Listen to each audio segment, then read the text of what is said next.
I was told that there'd be some sort of outline. Sometimes he springs things on me. I like it, but sometimes I have like no answer. So I go wrong.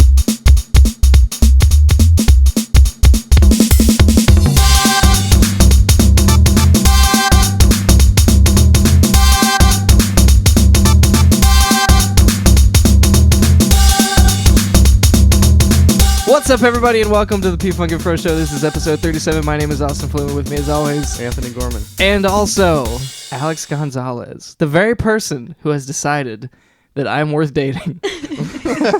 This is is this like the big announcement? Because I had mentioned it just offhand a couple times, and people are like, Austin's girlfriend? No. I'm not even trying to bring it up, like just you as a guest. Yeah. Oh, really? Yeah, a lot of people did not know. I mean, they were probably shocked to hear it. Probably because I haven't dated anyone since I've worked there. That's true. So they're like, he's capable of dating people? No, I don't think it's that. I think just people are like, they haven't heard it. Yeah. I can see that. Yeah. Something people would be interested in. There was some foreshadowing at the end of the last episode with Ferris being like, oh, has your girlfriend been a guest yet? That's right. That's true. That's a good lead into it. I was only semi-surprised that I was invited to be a guest this time. No, we were just going to have talk about Alex 10 minutes every time. Let's talk about Alex. She's not here. Yeah. We also talked, in the 2016 recap episode with Dave. It's also really discussed. So it's been mentioned.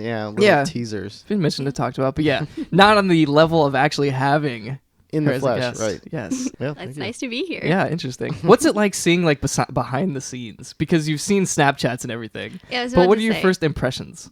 Like we were saying earlier, talking into this mic is really weird because it obscures most of my face. Yeah. And then making sure I'm talking or verbalizing my nodding. Yeah, right. Yeah, I'm not a very talkative person. Most of the time I just sit back and listen. But now that I have a mic in front of me, I feel like obligated. I have to contribute more to the conversation. Do you feel empowered by the microphone? I don't know. It's a lot of pressure. Yeah. It's all right. It melts away quick because it's legitimately just like a conversation. And plus he can literally edit anything out. That's what helps me. Like right now I just said a bunch of cuss words. Yeah, and stuff. dude. No, I didn't. Anthony got really angry, anti-Semitic for a second. Yeah, and I started throwing things, and you'll never know because you just never heard it. And now I'm very calm 20 minutes later. Yeah, exactly. Kidding. Yeah. But it's always fun to get impressions from guests that have never actually, listened but not actually been on. Yeah, I mean, it's weird actually meeting Anthony and hearing you come in the house and being like, oh, I know this person, but then seeing you and being like, I have no idea who this person is. Yeah. That's funny. We've talked about that, how just radio personalities, no, that person does not look like that. Yeah. I do not agree. Yeah, definitely. But that's the perfect transition to my first question there. Like you said, you've listened to Anthony talk for hours at this point. True. Because you've listened, but you've never met him. So what's that like getting into a relationship with someone that you don't know very well, but there's 30 hours of them talking on the internet? Yeah, it's kind of like speed info processing. It is. Pretty much. And it's kind of one-sided, I feel like, Yeah, it felt more like stalking, which is why I didn't do it all that often. Yeah. I mean, obviously, when Austin was like, oh, I have a podcast, I went and looked it up. And the first episode I listened to was, should I end my current relationship? Oh, my God. So you can look out for the sign. No, I'm just kidding. I'm kidding. That was a little surreal. That is true. Especially because there were so many shout outs in that one, oh, Austin's future romantic partners, be aware. I apologize for that because I think what did I say? If Austin ever goes to a horse race with Dave, right? I'm definitely be on the lookout. Aware. I'm kidding. Yeah, I said that as a joke. No, it was perfect. Funny I remembered that exact line. Me I was too, I wonder what she thought when she heard that line. Oh, okay. Yeah. But so you definitely garnered a lot of information from that. But you said you listened sparingly. Yeah, I listened to that one. And then the most recent one at the time was that guy who went to conventions in California or something. Oh, Joseph. But I kind of skimmed through that one because I was like, I'm not really interested in this person. Not that his story wasn't interesting, but that's not what the information gathering was about. Right. Yeah. And I listened to another one. I can't remember what that one was. But probably one with my dad. Well, I listened to that one after deciding I wasn't going to listen to any more of the past ones, but that's just because you pointed that out. but it just felt so weird and one-sided. Yeah. Like I was learning all of this important information, but it wasn't a give and take. So it was more like stalking. Yeah, That's true. Yeah. I can see that. Yeah. Yeah, I think that kind of speaks to how like really personal the podcast is, and not about like video games or tech and stuff, which is how it started. As, like tech and like just talking about what we're kind of into, hobbies and things like that, and then all of a sudden we'd just get like real talk. We just start talking about like simulation theory and like what happens if we're not real, and like I can touch myself, but is that real? Yeah. No. Yeah, and then Forrest comes on, we talk about hippie stuff again. Yeah, hippie stuff. Which is why I love having Forrest on. But yeah, I think my favorite thing to talk about on here is our adventures. But I agree. I agree. And I think people think that those are the most interesting episodes probably. Because like we have good conversations about stuff, but really I went on an adventure is better than, I have these thoughts and feelings about right. things This right is my now. opinion on Yeah. you know.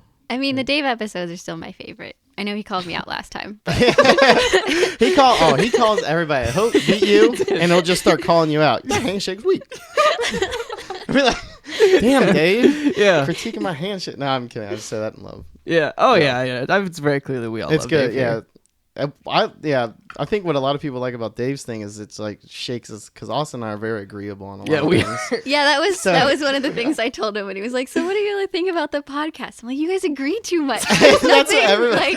Sarah says the same thing. Yep. Yeah. Mm-hmm. Yeah, so one time Sarah wanted me to purposefully disagree with everything he said. So Austin's like, I really like chicken noodle soup. And be like, I hate it. It's like the worst thing ever. Yeah. That would speak to you as a person because I'd be like, Anthony, who doesn't like chicken noodle soup? I'd be like, tomato soup or die. I probably would have canceled the podcast. I can't work with this person anymore. But yeah, so he's good at shaking things up, and yeah, he's got good introspective thoughts on humans in general, like people. Yeah. Yeah, he's very good at kind of cuts through the bullshit Yeah. type. Yeah. He does. So he gets to like the core of what's going on. So that's good, and he gets there pretty quickly. He does. It doesn't dance around the subject matter. So yeah, That's what it seems like. it's like real talk. No, and the thing basically. is, like, when he wants to dance around something and ask you a question that he knows that you'll answer in a certain way, Right, yeah. he makes it very clear. That's true. He's like, so what do you think about this? Yeah, then you're like, oh crap, Dave's leading me into a trap. Yep. How do I squirm out of this one? And then he sees you squirming and he just attacks. Yeah. I'm just to give it some visual representation. Mm-hmm. Attack is pretty on point, I think. But that's cool. I like having guests on here because, like, as much as I like talking with Austin, but it's just nice and refreshing because, like, a lot of things get fleshed out when you just start talking about yourself, and I don't know. And we've done that, ad nauseum on here. Yeah. Between us two. So Very true. It's like, Yeah. I mean, I'm sure we still have more to, give, but Sure. Yeah, but like we were talking earlier, it quickly became like the Austin and Anthony Life podcast instead of anything about tech and video games, which is what I think our description still but is on some iTunes. people have told me that they skip through, especially like some people out west, skip through like our super technical stuff. Yeah, to just get because back to the... Right, yeah. So Yeah. to each their own. T-shirt Yeah. indeed. I think it's like however you approach it. Like I approached it as info gathering on Okay. Austin and his opinions on life. Right. And so I didn't really care about a lot of the other people. Yeah. No, that makes sense. That You does don't care make about me. sense. It's fine. I did No, a I'm, little just bit. I'm kidding. Okay. You're like almost the same person. Yeah, separated at birth from a different time. Yeah, I was from black and white era. No, I'm just kidding. Yeah. But anyway, yeah, so it's interesting to hear that perspective. So, Anthony, you were talking about something earlier that is a concern that you have currently about your current living situation. Oh, right. Yeah. So I got like bamboozled out of nowhere. Bamboozled? I opened up. Well, not bamboozled. So I got shocked out of nowhere. I think so you should stick with bamboozled. I got bamboozled out of good nowhere. Edit that out. And edit that shock out. So I opened up my mailbox, and the night before kind of had people over and it was kind of rowdy. Okay. So like 2 or 3 in the morning. And my neighbor, it's a pretty thick wall. Yeah. But, you just have a hard time telling. I can never hear anything on their side. So Oh, shoot. Yeah. I think it's pretty thick. But I wasn't sure. And I saw the letter with the letterhead being the real estate company. And I was like, oh, no, I got my first noise complaint. Like, dang it. But I started reading it, and it said that it was talking about lease renewal. And my lease is not up. I don't, like, for listeners that have been listening for a while, I pretty much moved in there in mid-October, which is not that long ago. and my lease is up at the end of August. And it said, let us know by February 10th if you want to renew your lease to lock in your current rate. Because I know my rent's going up because that whole place is booming. And I have it kind of like cheap for what I have, considering the area. It's not cheap, but for the area, it's like pretty decent for what I have. Anyways, just comparing to other things. And so I'm like, holy crap. Because in the lease, it said I have to let them know 2 months before moving out. Yay or nay. In the lease. So I was like completely shocked and like, yeah. And so now I have to make that decision by the 10th. So I pretty much have made my mind up already, though. You have? Yeah, I'm like 95%. You're totally going to stay there, aren't you? Yeah. So I've talked about potentially like looking at jobs like in Seattle because I really fell in love with that city when I went out west. And now I have like 5 years of experience with a Fortune 500 company, and who knows what that could bring. And Amazon's out there. Again, I love the city. Yep. Yeah. So, yeah. But every month I've been down in Cincinnati, that's kind of faded away because I've actually started to like really kind of fall in love with where I'm at right now. Yeah. But it's not one of those like, oh, this is my city forever. You know, like I feel this is where I'm supposed to be. You just feel like there's more juice to suck out of the city, right? Tons. So I'm like super excited. Sound like such a negative thing. Like a vampire sucking the life out of Cincinnati. Not the life out of the juice. The juice. This city is not this husk of a carcass. So once you're done vampirically devouring Cincinnati. So, yeah. The lifeblood is still flowing, and that is not acceptable. But, yeah, so I feel like I do have a lot. Like, I don't even feel like I've felt like I've discovered 1/3 of even OTR yet. So there's a lot to do. Plus, I moved in right before winter. Yeah. So I've been kind of like walking and riding my bike when it's kind of warm. But, our jobs were moving downtown in September, which is right at the end of my lease. So this would like kind of, because why would I move away right when my job moves down there? Yep. This spring and summer, I feel like I'm forward thinking. I'm like, Anthony, you're already having a lot of fun and just love the area, love being able to walk and everything. What do you think is going to happen when it gets warm out? Where you can like literally ride around till 9 when it gets dark instead of 5 right now. So I'm like, oh crap. Like I might be kicking myself if I don't do this, and rent raises like $200 a month. So yeah, I can still break the lease if I get a job and like pay it out. Like the fee's kind of steep, but I think it's like 2 months. But so it's a couple grand. So, but you know, if something big happens, you can still kind of. It's not like I'm like chained to the place. Yeah. But I'm kind of. So it's like a double-edged sword. So I didn't want to make this decision this quickly because I kind of wanted to put some pot shots like. Applications out just to see what I could get. Maybe I'm not really disgruntled at my job, but it's just hey, whatever. Yeah.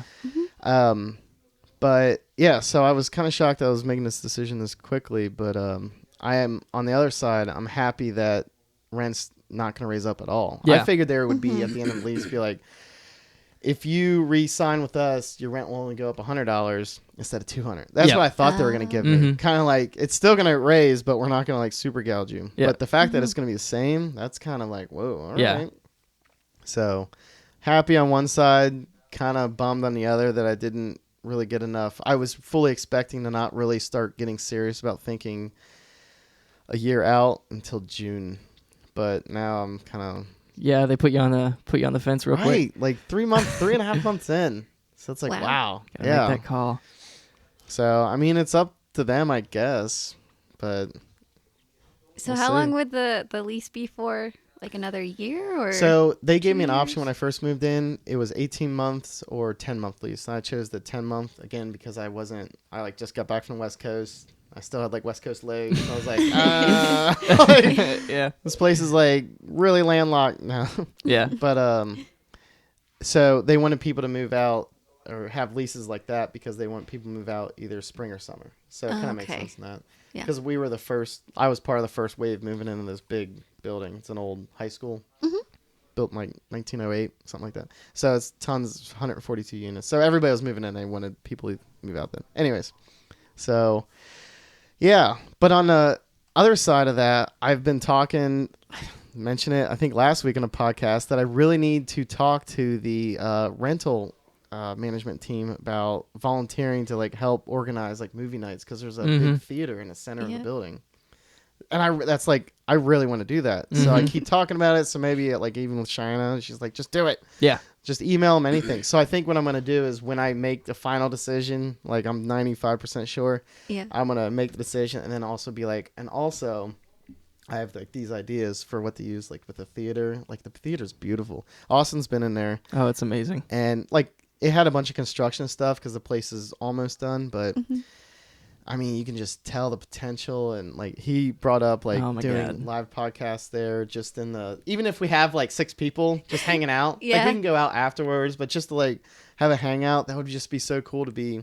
And I was movie nights, like having like projector, but also I was thinking like trivia because you can just Google that stuff, like a trivia bank and just have teams. I don't know, things like that. We'll see. Anything, the possibilities are like endless. You could be like the CA for your building or the resident advisor. You're thinking of all these things. I'm like, those are hall programs that we did. Oh, yeah. Okay. So maybe I can pick like your brain back in the day. Adult college dorm. Right. Yeah. Well, on the weekends, there's people running around, and I met some ladies on the 5th floor in a super swanky loft, and they're like real hip, ready. I mean, not like for me, but if you're listening, ladies. No, I'm just kidding. Yeah, if you're listening, unnamed ladies that live in a specific loft. They're retiring and ending up moving there. I think one was from Pennsylvania, something like that. Yeah, gotcha. They're friends. But I don't know. I think that would be a ton of fun, and I want to get to know other residents because right now, like the halls are so.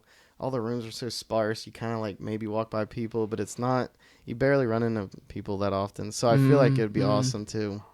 And when people do have an excuse to talk, like everybody's just like, "Oh, where do you live?" Like, "Oh, 3rd floor. I live on the 1st." Things like that. Yeah. So I think that'd be pretty cool. And I feel like because this this rental management team is pretty on it, and they're pretty cool. They seem like way cooler than any real estate company I've ever dealt with. So which is good. They're doing like little prize games around Christmas and decorating and so they seem pretty cool about it. So we'll see what happens. I just don't want to waste that theater. I feel like it's just a shame. Oh my God, yeah. There's a theater in the middle of your building. They have to do something with it. They have to, and they have it locked up now, so I'm really bummed. Yeah, well, at the same time, I can see it being like the bottom of their priorities list. Because they have like rooftop terrace they're doing. So yeah, fancy. Oh my God, you have to see this place. It's amazing.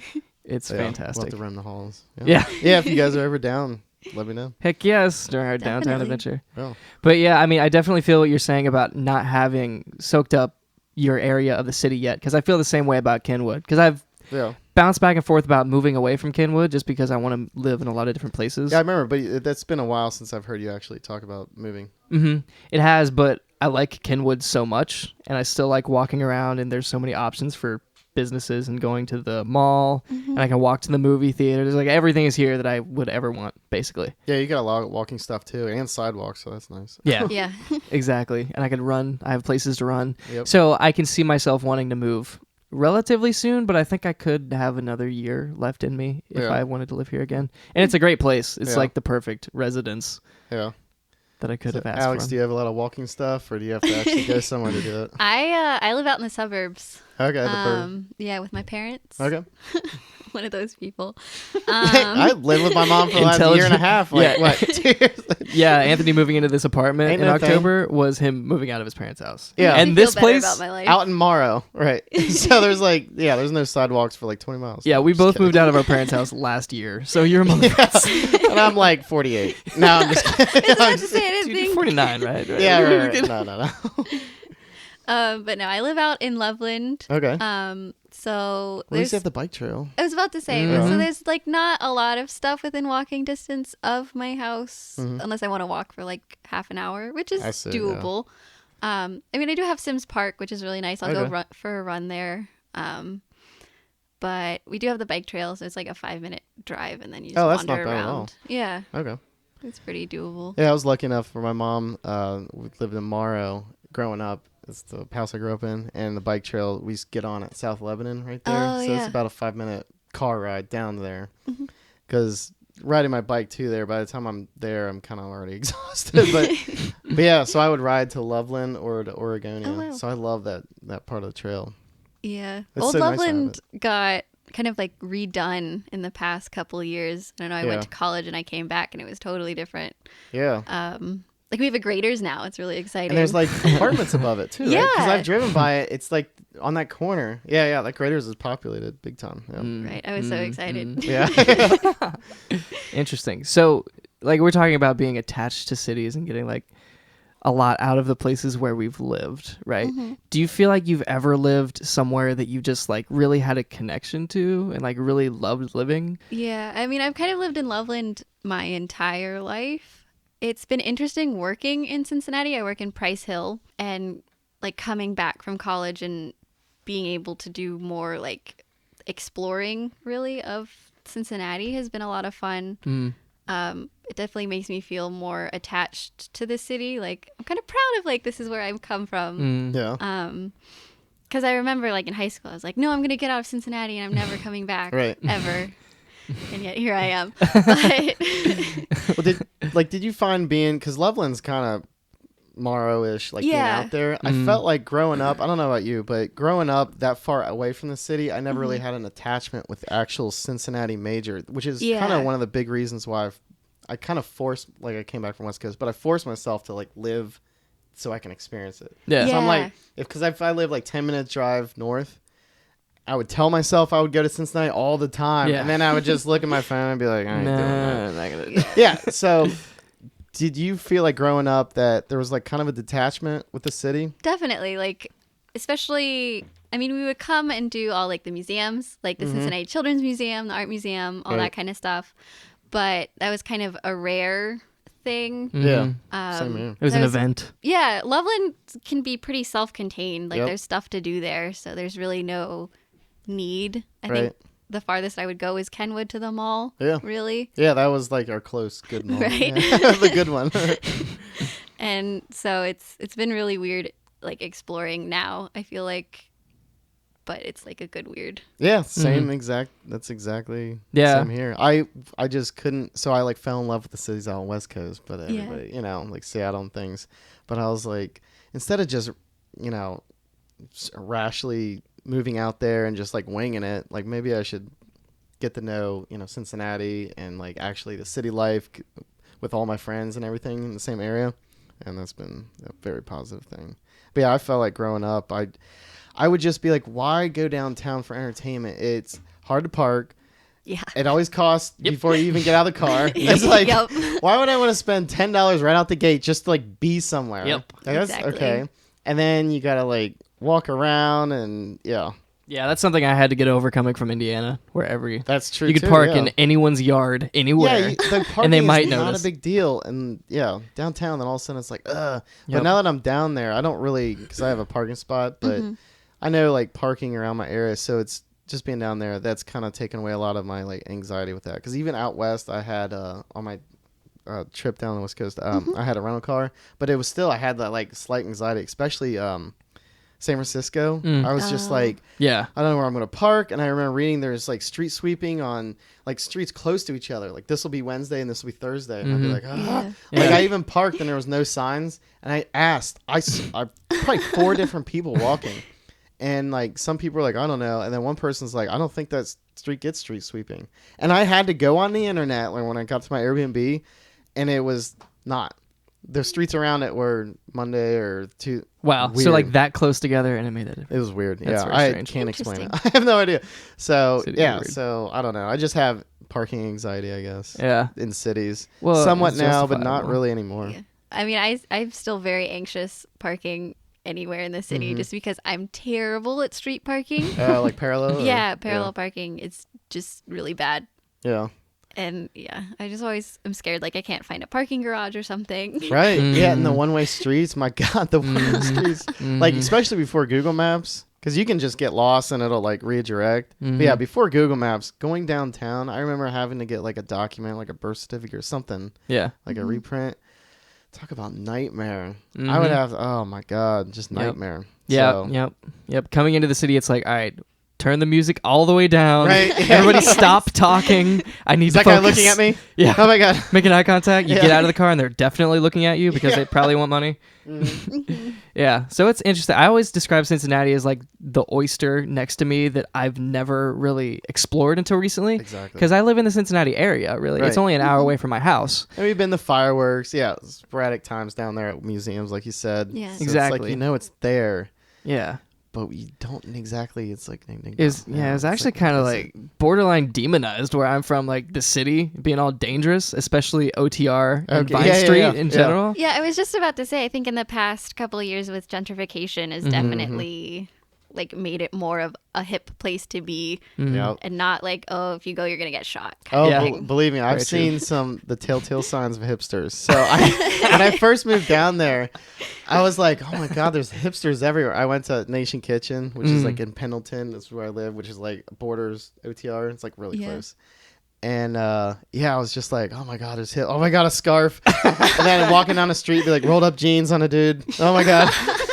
And then I had this realization. I was like, oh my God, I'm like, even though I'm not dressed like that, I'm like one of them. I'm like moving down the city, you know, swanky apartment type, you know, just different. And now so now I need to buy a scarf. Yep. Yeah. Flip. I need to act like, haphazardly. right, yeah. Act like I know what I'm doing no matter what. Yeah. Grow out your hair into a man bun. Yeah, Yeah, exactly. dude, you Someone man asks me a bun. question, I just look off listlessly. Sorry, I And was then just thinking start about walking off. I I don't know what life. hipsters do. I'm trying. Dreams of Silicon Valley. Right, yeah. That's what you were having. Daydreams. I mean, So, I that don't sounds know. about right. My college, I went to Kenyon College. I think we were voted like 5th or 8th most hipster college. Really? Yeah. Where's it located? Dang. It's about an hour outside of Columbus. Like north or? Kind of northeast of Columbus. Oh, wow, okay. Because I went to Newark of Ohio State. Is that kind of close to Newark? I don't think Well, so. I Newark's don't know. more east. Anyways, We're kind of out in the middle of nowhere. Yeah, Newark was too. So how big was that school? Was it like high school size or? Yeah, it was a really small school. It was about 1,600. Wow, that's pretty Dang, small that is for really college. tiny. Yeah. Class size was never above 30. Yeah, wow. Yeah.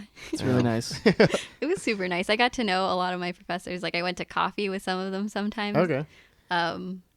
One of them invited us over to their house, and then we Yeah. had sushi night with Oh, one of wow. them all the time. So it's like a very intimate college. Yeah, it was really nice. It's like the exact opposite of mine. Yeah. So what about it was hipster? You say it's like the most hipster place ever. I mean, Yeah. you just said that your professor invited you over for sushi, so that's pretty. that Yeah, gets you a few hipster points. But Yeah. It was just the student body. Like it was definitely like Harry. quirky was definitely a buzzword at Quirky? college. Yeah, Okay. like everyone would describe themselves as quirky. Oh, I see. Like admissions office prided themselves on like when I applied, we had to write like 4 supplemental essays. So they were really like, we Wow. get to know you and your personality. Wow. And they picked a lot of hipster personalities, I guess. So is there like a king hipster there, like approving everything? I guess someone in the admissions office. Depends on which way he swoops his cigar. Or $1,500 his- computer desk chair in front of his MacBook. Sipping Yeah. his latte. There was almost entirely MacBooks on campus, I imagine being a hipster place. all with I lots would of have been. stickers. Yeah, That you would have would've loved been it there, Anthony. That would have been like a Twilight Zone like nightmare. Constantly Oh my God. triggered. Apples everywhere. Yeah, it was really interesting because there was like we only got 5th or 8th because there was a very small bro culture. I was gonna say like a one lot guy. of the party scene was Whoa. directed by the Greek organizations, Okay. which is okay. why we weren't like top tier I hipster see. college. See, okay. Yeah. But it was an interesting mix of bros and hipsters. That is an interesting mix. Yeah. Yeah, because if you have the Greek, yeah, I can see that. I bet all the other hipster colleges above you on the list probably like eradicated theirs with like protests. Yeah, This is no more bros. Yeah, like, that's just- it. Yeah. Yep. There's like all sorts of like genocide going on in the world, and they just want the bros out. Priorities. Right. Priorities. So when you were at Kenyon, like, was it in the middle of a city, or was it just kind of its No. own self-contained college out in? I mean, okay, so there was like Kenyon was basically the town of Gambier. Like there were some people that lived in town that were not affiliated with the college, but that was very, very small number of people. And like the Gambier Main Street went kind of through the middle of campus. Like we had academic buildings on like the South Campus, and then North Campus was more like apartment style living and freshman dorms. But Main Street was like you could walk 5 minutes and be down the end of the street. Like the whole campus, you could walk one end to the other in like 20 minutes if you were a slow walker. Wow. Okay. I can definitely relate to that. Oh yeah, Rising Sun. Yeah, well, community college. It was like one building. Right. Yeah. But yeah, it sounds kind of like NKU or the Kentucky University. I've never been there. It's smaller and like you're saying, you can walk from one end of it to another end in like 20 minutes if you're diligent and you're walking. Yeah, I guess there was Capital in Columbus. Like when people would fail out of Ohio State, they would go to Capital for a couple quarters. And I remember going there one time. I was like, so tiny. Capital? Yeah. What is Capital? It's just a college in I see. downtown Columbus. It's Micro. more downtown. Gotcha. Yeah, but it's like pretty tiny. I see. But I remember, Ohio State was just so big.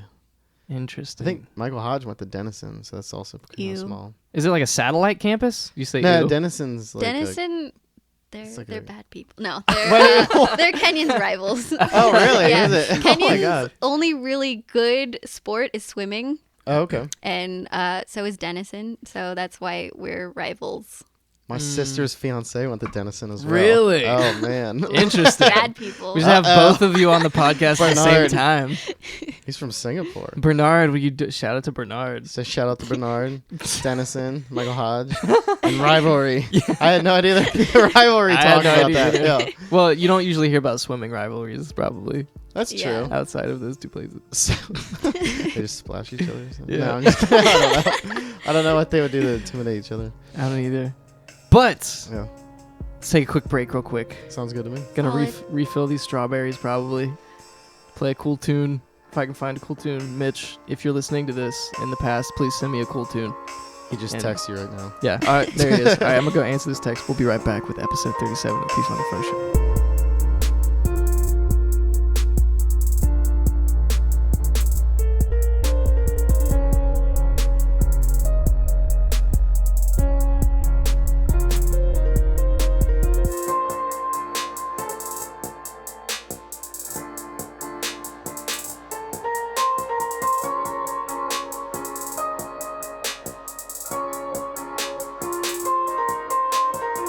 And we're back with episode 37 of the P Fucking Fro Show. Woo! Make sure to join us. www.facebook.com/groups/PFuckinFro. Nobody says www anymore. I'm going to say it every time now. They used to because like the internet was new and wild. Yeah. www. By that time, people stopped now listening. It fills it in for you. Mm-hmm. Yeah. That's you can just type in. Yeah, Google just kind of like, is this what you mean? Yeah, and the W's are there, and they're like, nobody cares about us, but we're still here. Yeah. We're still important. But it's worldwide. This stands for World Wide Web? Yeah. Yes. Yeah. Mm-hmm. That's what I thought. Yeah. It's just an assumption. Yeah, Jay Rogan had recently on, they showed a clip of, I think it was USA Today, and they were talking about how they were getting their first emails in. And they were like, so what is email? What is that goofy sign? Like, they had no idea. They're like, I think that's called an @ sign or something like an A with a circle. And then this lady's like, what is the internet? And it was just so funny because she's not saying it sarcastically. She's like, serious? what is the internet? Yeah. And like they had like one of their producers like was a nerd. You could tell he's a nerd. He was like, actually the internet, it's like a string of computers connected by colleges right now and blah, blah, blah. I'm from there. I'm from the internet. Yeah. I will be your guide. I was generated by the internet. I'm a scout. Digitally. Nice. I escaped. But anyway, Anthony, there's something I want to talk to you about. Uh-oh. And also, Alex, I want to talk to you about this. Because I would have talked to you about this anyway. But Is this one of those like, gotcha questions? No, it's I'm not. just kidding. You don't really do that. But so, Anthony, what are you doing with your life? no, everything, nothing. But anyway, right? So I've been looking into, for the first time, freelance work. Okay. Right? Mm-hmm. Because I want to build towards something else and like working in like some sort of different field. Like you've mentioned. Yeah. So I like where I am now in my role. I like project management and everything. But obviously I can't stay there forever. And what do I do after this? Blah, blah, blah. So just kind of laying the foundation for that. So I put myself in a mental scenario where I was like, okay, what if I lost my job and I was transplanted for some reason in the middle of a city where I didn't know where I was, basically. Okay. So all I have are my current belongings, whatever I could sell off, and no job, and I just have to find work. Like, if I had to find work what would I do? Like, could I just use my bachelor's degree and immediately get a job, or would I even want to do that? Yeah. Would I try to find work doing something that I actually like? Oh, I see what you're saying. So you're kind of giving yourself like a life quiz, like a situational quiz. Okay. Yeah. Is that why you were planning a walking route to Kansas? You just don't have a car. Maybe. Well, this went from 0 to Forrest Gump real quick. Yeah, we were like Googling a restaurant or something. And I was like closing tabs, and I was like, oh, that's just when I looked up how long it would take to walk from here to Kansas City. Oh my god. For no reason, don't worry about that. But yes, that's related to this. If I had to do that, because I think that'd be fun. But anyway, so just really engulfing myself in this mindset that you need to find work, like you have to. If put in a scenario of complete scarcity, right, what would you do to survive?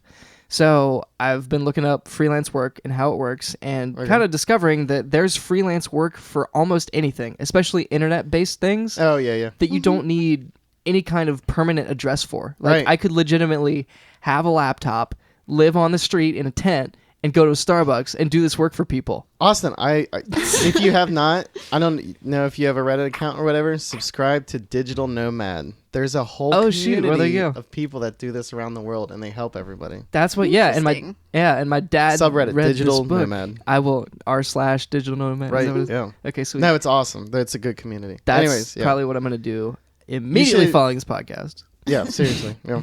But yeah, on top of that, my dad's been reading this book that I got for Christmas. You're welcome if you're listening. Hey, how's it going, Dad? But it's by this guy, Tim Ferriss, who's basically done everything and tried everything and just utilizes what works in his professional career. And he did that. He lived in hotels. He's like, all right, I'm sick of this city. I'm going to move and do something else. Yeah. And I haven't read the book yet, but that's the next on my book list, to read this book and kind of figure out these techniques just in case. Cool. Because I think it would be awesome to not have a foundation anywhere. Well, that's a good tool set to have, of skills, just to be mentally prepared, or if something does something bad, not that it will happen, but if it does, but if not, then you'll already at least have those steps down.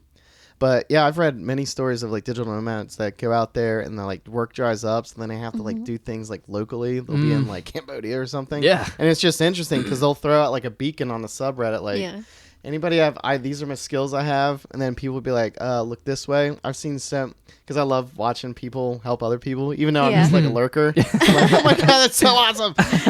Yeah, go that guy.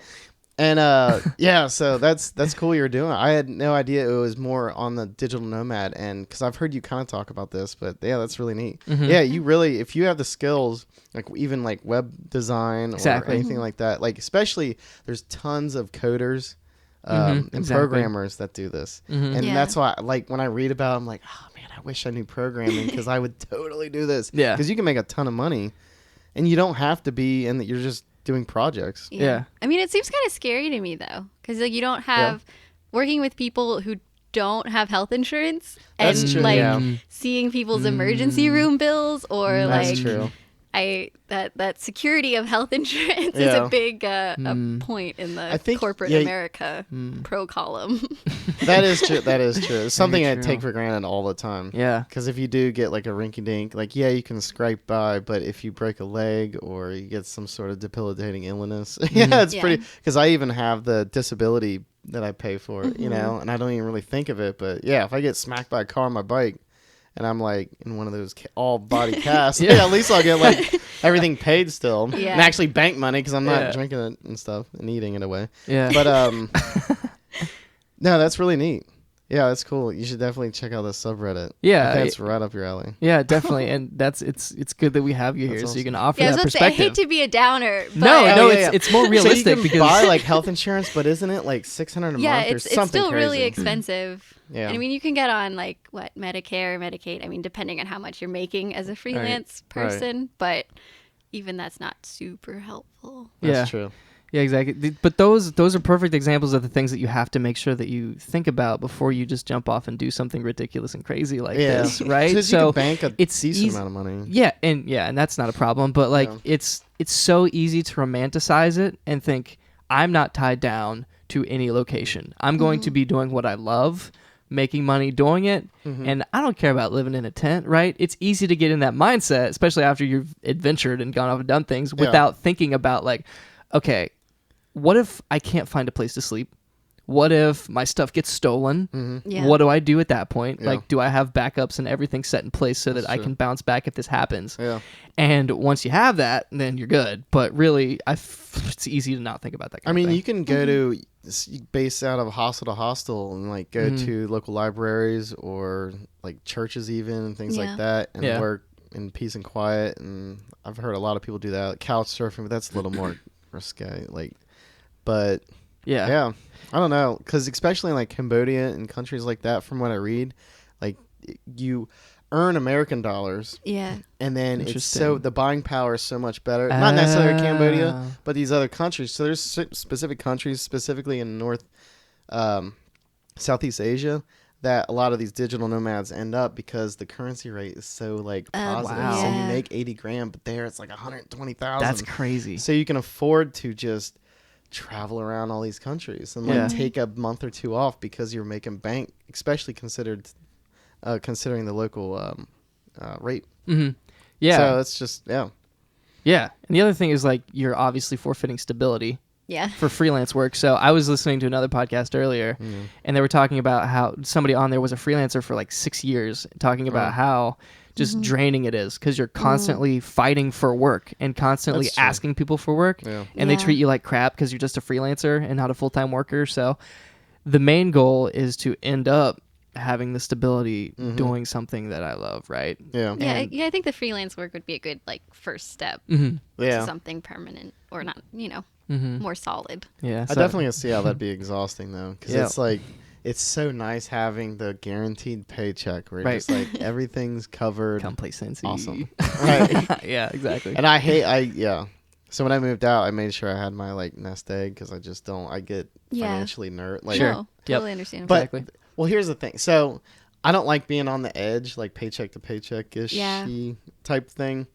But I feel like if I clicked over, like if I all of a sudden were in a situation where like, oh crap, I don't know all of a sudden like I'll just click in another gear because that's just what, like, especially when I'm on my own and I have nothing to rely but myself, I actually feel like I get more like inside rally the troops kind of turned thing. on. All All of a sudden it's like it's go time. Like we're doing this. Like Exactly. So, because someone that we've had on the podcast as a guest, Dave, asked me one time, the many, conversations, what would I do if I didn't have this job or whatever? And I said, if I lost this job instantly, I would move back with my mom temporarily just because I'd be like, oh my God, I can't pay anything. Yeah. Yep. Mm-hmm.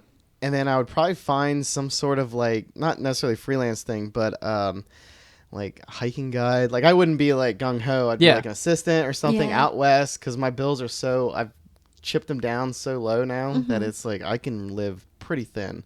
But again, like the no health insurance thing. But it's still, so it would be a trade off. I'd have to think about that.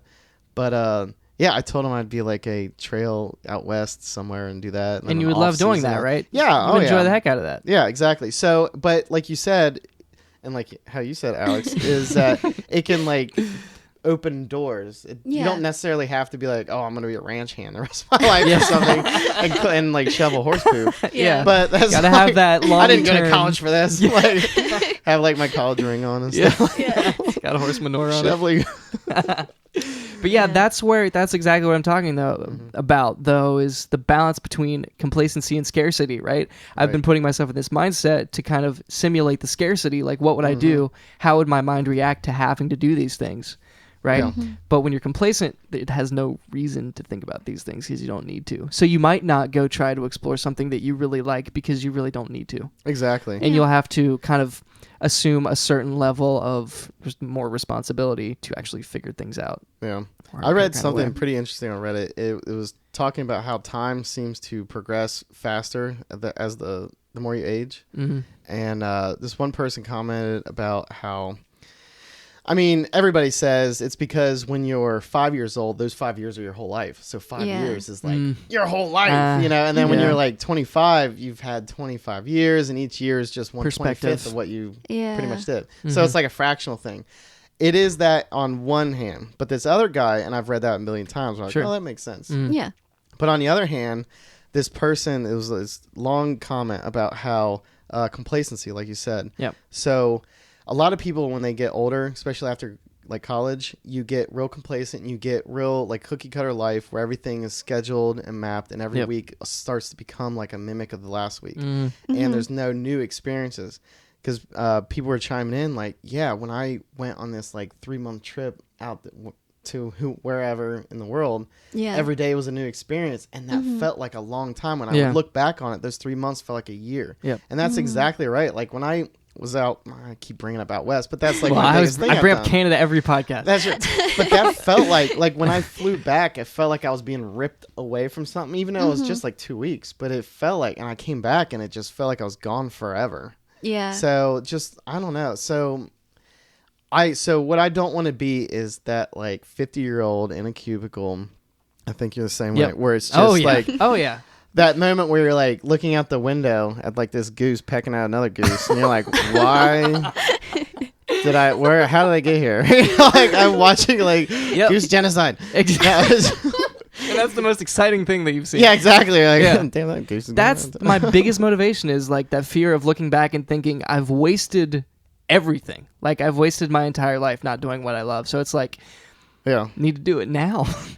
Well, I mean, you're still, you're 22? Well, I'm not saying I'm doing that, but I'm saying the fear of doing that. Okay. I thought you, No, I obviously don't feel like I've wasted my life at this point. That's why I was like, wait a minute. I just don't want it to happen. Right. You know? Yeah, because I don't think anybody, But yeah, sure.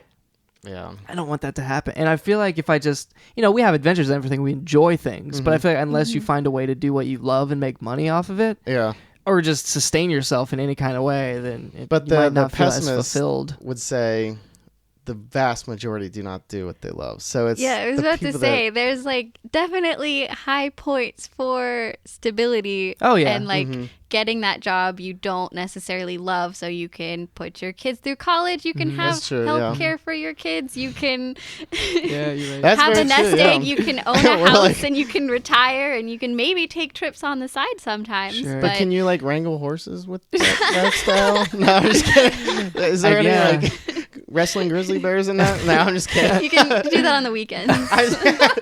When you going hunting, wrestling with grizzly bears and maybe steal a horse or something. No, I'm just kidding. I guess that's where priorities come into play, though, right? So if that's, I guess it's just whatever you define as success. Right. That's true, yeah. That is very true.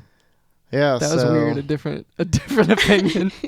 But you're right, Alex. You can still have that job, and I can see that. Yeah. So raising a family and still going on adventures, but okay. Yeah. It depends.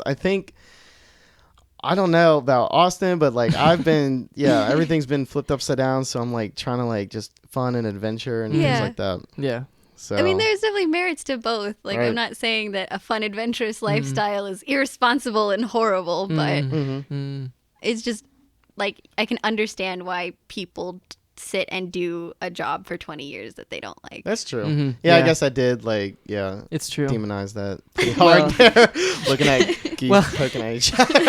like that's everybody's office job. I think as long as you're like reassessing and questioning whether or not this is what you want, then you're fine, But I read something that a lot of nowadays, like the average job is 5 years for people, so there is still a lot of movement, even though you're kind of in the same profession. But like one of our managers is leaving to go to Minnesota. This is like just another stop along his way. You know, not that it's a bad thing, but as long as it's not like every 3 months. But definitely another piece of inspiration. Right. Yeah. So he's just doing it. Yeah. But and he didn't burn any bridges. Like everybody's happy for him. Nobody's angry. Yeah. There's definitely good ways to do it. 100%. Yeah. But so I think this is a good first step. So not necessarily quitting and only pursuing this to introduce absolute scarcity, but also just like slowly implementing Force it yourself. And slowly making money on the side doing it, because I've always said I do the things that I love on the side and advance them on the side so that hopefully eventually they become something, but really that's a good way I haven't been applying them as much as I could have. And the other thing is doing things now and with shorter time windows. Instead of just saying like this year I'm doing this, like I'm doing this before May, or I'm doing this today if I can, because there's really literally no reason to put things off unless you don't have a prerequisite to do something. So another thing that I've kind of tried to adopt is to do things as soon as possible and not put things off at all, because there's really no reason to, unless you have to do other things first. Because one day you'll wake up dead, right? I don't. Oh, I can cut that out. Yeah, But yeah, because if you keep pushing things off, then it's just be like, oh crap, I didn't do anything. Yep. Yep. Exactly. Just beat Bioshock, though. Just beat. Like Just is that your like current goal right now? No, I already did. Oh shoot. Okay. But yeah, so I haven't been 100% dedicated, but you gotta have that downtime. Yeah. Exactly. Yeah. But yeah, so I'll obviously keep updating on what comes with that. I've actually submitted 2 proposals. So I've worked with this website called like Upwork.com. Okay. And they have listings that you can put on, and they have obviously verified users, non-verified users. Yeah. And people just post freelance work that you can accept and then do for money. So do you put yourself out there and they find you, or you find them? It's almost like Craigslist, kind of. Okay. So you've got the one side where people are posting jobs, and the other side where people are looking for work. Okay. And if you're looking for work, you just search like I searched like writing, like audio editing, video editing, stuff like that. And you could search everything from intermediate, like basic, to experienced jobs. Okay. And you can just find something that fits and apply, and then they might interview you, and then they'll pay you for doing the work or whatever. So it's like it's cool. It's crazily easy to just look for something that you think you'd be good at and just do it. Yeah. And the thing about saying you're going to do something is you have 1,000 times more motivation than you would have before you accepted that. That's because true. now Seriously. saying that I'm going to do this for you Yeah. makes me have to do it. Yeah. Yeah, you know? have like a deadline. And Exactly. And with I'm sure the there's internet, some sort man. of contract or something. I'm sure. I'm sure I haven't gotten that far yet, but I'm sure there is. I know you're kind of saying, "Oh, this is so easy." I'm like, "You haven't gotten a job yet, though." Awesome. I have an app idea. You know, like Tinder and Bumble? For jobs, swipe left or right.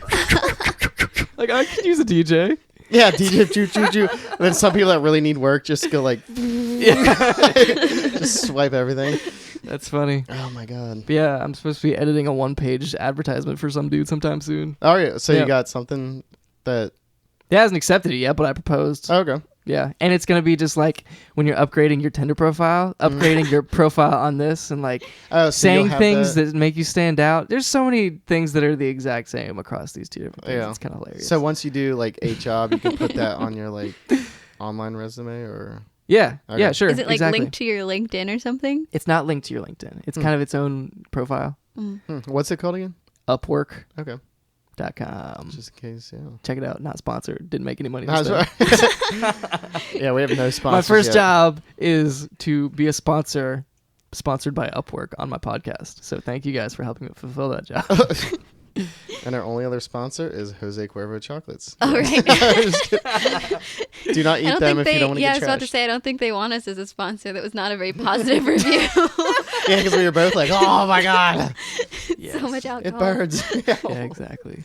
If you guys have aspirations of a better future, of a better tomorrow, keep tuning into the P-Funk and Fro Show every Friday. I'm not talking to you guys physically. Yeah. I'm talking to the listeners. I tune Right. in every Friday. Yeah. And I'm just appreciate here. that. Yeah. First thing in the morning. Yeah, I'm gonna convince Anthony to live here someday. So I guess I can Airbnb out my apartment. we can have sleepovers every day. Oh my gosh. Listen every Friday. You can find it on iTunes or any Android podcast services. It'll be up super late Thursday night because I actually don't sleep. I actually don't do that. So, Austin's a robot. so subscribe, like, share, all that kind of thing. And until next time, thank you for joining us, Alex. Thank you for Amazing. inviting me. Makes me very excited that you came on. We will see you guys later. Later. Bye.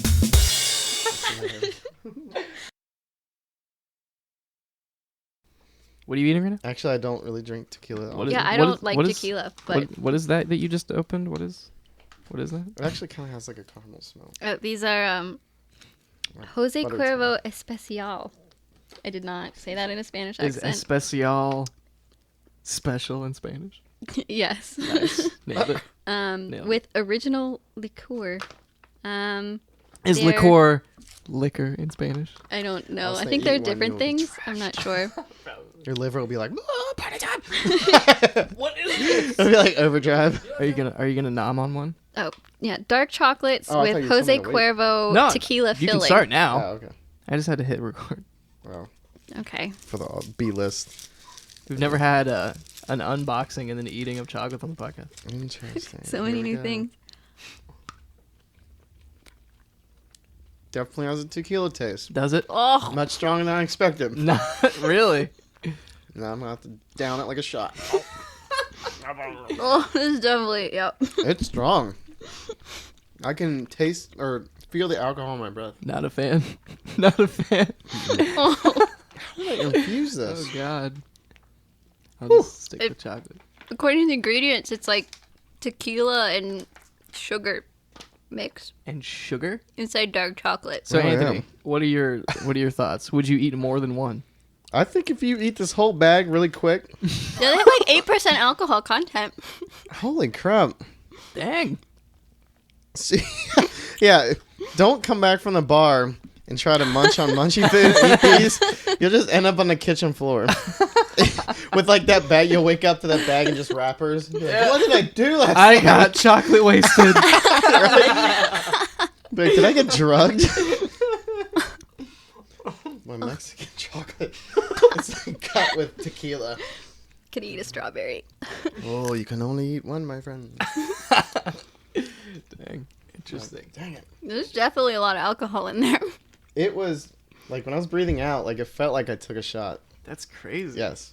What are the I've It never kind of burned had, on like, the way a- down. What do the Wow. ingredients say? It's like a chocolate liqueur. I don't know. Yeah, bittersweet chocolate. Ooh. Artificial It's probably what the juice and inside is made of, primarily. Yeah. once you artificial and natural flavors. The filling is maltodextrin, tequila Jose Cuervo Especial, 8% minimum. Minimum. Thickener is Up to 3,000. some sugar, some ethyl alcohol, some humic, I don't know, corn syrup, and a stabilizer, which is propylene glycol, and see some how high far- fructose corn syrup. It's not human How anymore. far down the list that Genetically. sugar was Yeah. on that list? So it's mostly like the other Mostly liqueur alcohol. things. Oh, yeah. Mostly alcohol. I was expecting like a Jose Cuervo flavored. You know, you can Yeah. kind of have the flavor. Of Sure, something. like you get, yeah. like you cook with it, Yeah, like a But rum you cake just and want most the- of it cooks out. right? Nope. That definitely is not a that. That's what I was primary expecting. ingredient. Yeah. From what it sounds like. It's interesting that the U.S. serving size is 4 pieces, and then the Mexican serving size is 1 piece. Because they're like these stupid Americans. They just keep eating Just gonna grab them by the handful. these fat Americans. They love their alcohol and their chocolates. These will sell like hotcakes. That's hilarious. All right, as soon as you finish that strawberry, we'll probably kick back off. That was interesting.